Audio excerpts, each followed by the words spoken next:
behalf of the government of Kenya, representatives who are really cutting across various ministries, the city governor who is present here, and the stakeholders who are standing behind me, who are from the public transport sector, which is really across the board. First of all, let me say the government appreciates the challenges faced by Kenyans as the result of the rising global fuel prices occasioned by the crisis in the Middle East. The government is also fully cognizant of its responsibility to protect Kenyans from high cost of living. In fulfillment of this responsibility, the government last month reduced VAT on petroleum prices by 8%. The government also utilized the Petroleum Development Levy to stabilize fuel prices. Despite these interventions, the prices still remain high. Consequently, the government last night took additional measures to remedy the situation by reducing the price of diesel by 10 shillings per litre.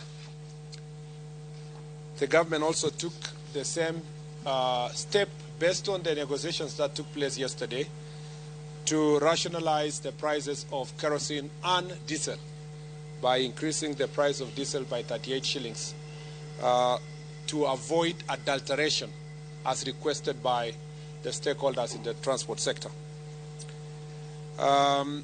Understandably, the stakeholders in the public transport sector had requested for a reduction of 46 shillings, and they are still agitating for further reduction despite the 10 shillings reduction that happened last night.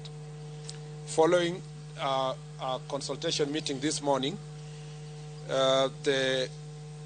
between the government and the representatives, it was agreed that there was need for negotiations between the government and the stakeholders at a high level, and that those negotiations must be undertaken within the next 1 week. That in the interceding period between now and Tuesday, 26th May of 2026, that the strike that is ongoing is suspended for a period of 1 week to provide an avenue for consultation, negotiation between the government and the stakeholders. The public transport sector stakeholders also condemned incidences of violence and destruction witnessed yesterday in some parts of the country and completely dissociate themselves from them. And they are not part and parcel of any kind of violence that happened.